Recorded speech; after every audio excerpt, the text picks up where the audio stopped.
কি মনে করেন যে সরকার 5 মাস হতে চলল, এই সময়ে এসে আমরা দেখছি যে সংসদে গতকালকেও একদিন আগেও ওয়াকআউট করেছেন বিরোধী দলের সংসদ সদস্যরা, এবং তারা বলছেন যে সরকার যেহেতু তাদের সংবিধান সংস্কার পরিষদের দাবি মানছে না এবং গণভোটের রায় কার্যকর করছে না, তারা সংসদের বাইরেও কর্মসূচি গ্রহণ করবেন।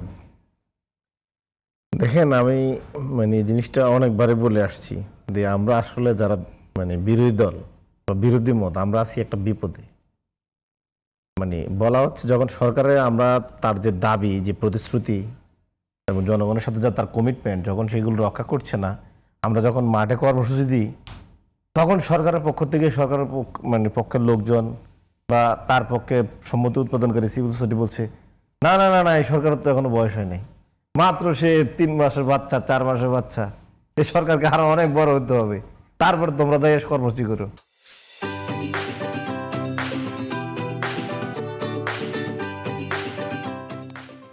আর যখন আমরা কর্মসূচি যখন একটু করি না, তখন বলে কি এরা কি বিরোধী দল নাকি, এরা তো ভাগ বাটোয়ারা করে সব পার্লামেন্টে চলতেছে, আমুরা এবং মামুরা মিলে সংসদ চালাচ্ছে, এরাও যোগ্য, এরা বিরোধী দল না।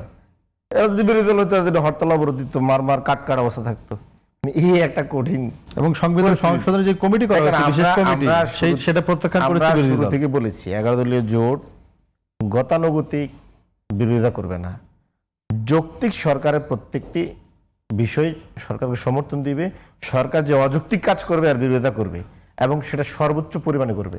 দেখেন, সরকার যে কাজটা এখানে করেছে, আপনি জন্মগ্রহণ করলেন যে মায়ের পেট থেকে, জন্মগ্রহণ করার পরে আপনি সেই মাকে অস্বীকার করছেন। আপনার হচ্ছে এই জুলাইয়ের রক্ত, এই জুলাই চার্টার এবং এই জাতীয় ঐক্যমত হচ্ছে আপনার বৈধতা। আপনি সেগুলোকে এখন বলছেন এগুলো সাংবিধানিক বাধ্যবাধকতা, আপনি এগুলো মানছেন না।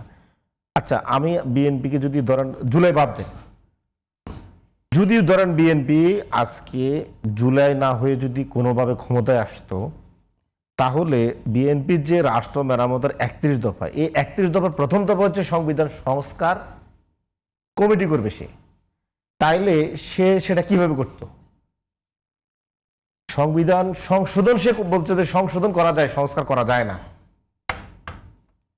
যদি সংস্কার না করা যায়, বিএনপি জুলাই ছাড়া মনে করেন ক্ষমতায় আসছে, তাহলে সে কিভাবে করতো এটা? এই যে তাদের প্রতারণাপূর্ণ আচরণ, হ্যাঁ, এটা আমরা বললাম যে হ্যাঁ, বিএনপিকে যখন আমরা বললাম যে রাষ্ট্রের মৌলিক সংস্কার করতে হবে, তখন সে বললো যে না, এটা শুধু ইন্টেরিয়াম এবং কয়েকজন সমন্বয়ক মিলে চিন্তা করলে হবে না, এর জন্য একটা ঐক্যমত লাগবে। দিলাম, সবাই মিলে একটা ঐক্যমত কমিশন গঠন করলাম, অনেকগুলো সংস্কার প্রস্তাবনা আসলো। তখন বললো যে কি না, এইভাবে তো এটা জুলাই সনদ হবে না, এর জন্য হচ্ছে পাবলিক ম্যান্ডেট লাগবে, ইলেকট্রাল ম্যান্ডেট লাগবে। দিলাম গণভোট, বিএনপি কথা অনুযায়ী বলছে তাহলে গণভোট দাও, বিএনপি কথা অনুযায়ী গণভোট দেওয়া হলো। গণভোট দেওয়ার পরে গণভোট জিতলো, জিতার পরে বলতে এটা মানি না। আপনি চিন্তা করেন, যেখানে জুলাইয়ের মতন এখানে আপনার একটা শহীদের রক্ত, এখানে একটা ম্যান্ডেট, আবার আরেকটা ম্যান্ডেট যাচাই করে নিলেন, ইলেকট্রাল ম্যান্ডেট দুটা নিলেন, তারপরও আপনি এখন বলছেন না, আপনি মানছেন না। এমনকি মানছেন না, আপনি ঐক্যমত কমিশনের প্রস্তাবনাগুলোও মানছেন না, বিরোধী দলের এবং অন্যান্য দলের তো সেগুলো তো মানছেন না। আপনি যে 2023 সালে যে সংস্কার প্রস্তাবনা দিয়েছেন, এবং আপনি যে এই জাতীয় নির্বাচনের আগে নিজের দলীয় যে ইশতেহার দিয়েছেন, সেখানেও আপনি বলেছেন সংবিধান সংস্কার কমিটি করবেন, আপনি সেটাও মানছেন না। তাহলে আপনাকে কে বিশ্বাস করবে? বরং তারা আজকে আস্ফালন করছে, পার্লামেন্টে দাঁড়িয়ে বলছে যে আমরা ভোট পাওয়ার জন্য অনেক কথা বলেছি, যে টোল নিব না, এ নিব না, সে নিব না, নির্বাচনের গণভোটে হাঁ চেয়েছি, নাহলে নির্বাচন হতো না। চিন্তা করা যায় জনগণকে কিভাবে অন ক্যামেরা এরকম জাতির সামনে দাঁড়িয়ে এভাবে উলঙ্গভাবে মিথ্যাচার করছে যে আমরা এগুলো আপনাদের সাথে প্রতারণা করেছি জাস্ট আমরা নির্বাচন জেতার জন্য। আমরা এগুলো কিভাবে সম্ভব, এগুলো আমরা মানবো না। আপনারা কি জানতেন না যে আপনারা ইশতেহার দিয়েছেন যে আপনার সংবিধান সংস্কার কমিটি করতে পারবেন না, সংশোধন করতে পারবেন? তাহলে আপনি কেন দিলেন নির্বাচন ইশতেহার? আপনি এটা কেন বললেন আপনি সংস্কার করবেন? আপনি আজকে স্বাধীন বিচার বিভাগ মানছেন না, অথচ 2023 সালে আপনি এই স্বাধীন বিচার বিভাগের জন্য কান্না করেছেন। আজকে আপনি স্বাধীন কমিশন চাচ্ছেন না, অথচ আপনি নিজে ভিকটিম। আপনার স্বাধীন মানবাধিকার কমিশন চাচ্ছেন না, এগুলো কিসের আলামত? চাচ্ছেন না তারা বলেনি, তারা বলছে যে আমরা সেটা করব, আরো আরো এই যাচাই করব বাছাই মানে তো এ সাপেক্ষে যেটা করা হবে। সে যেটা তার 12 মানে ফেব্রুয়ারি ইলেকশনের ইশতেহার ছিল সেগুলো করবে, সেই ইশতেহার সে মানে না। আজকে 5 মাস হয়ে গেছে, আপনি বলতেছেন সে এটা মানে করবে পরবর্তীতে। সে তো ডে ওয়ান থেকে এটা করার কথা, তার তো কোনো ক্ষতি নেই। বরং আমরা আপনাকে বলি, শোনেন, বিএনপি বড় ধরনের একটা এই দেশের মানুষের সাথে প্রতারণা করেছে। এই যে সংবিধান তারা হাত দিচ্ছে না, তাদের কারণ ওই যে মুজিবুর ইন্দিরার 72-এর সংবিধান, নির্বাচন আগে ইন্ডিয়ার সাথে তাদের যে কমিটমেন্ট, তারা সংস্কার করবে না, এই মুজিবুর ইন্দিরার সংবিধানে হাত দিবে না, এই ভারতীয় সংবিধানে হাত দিবে না।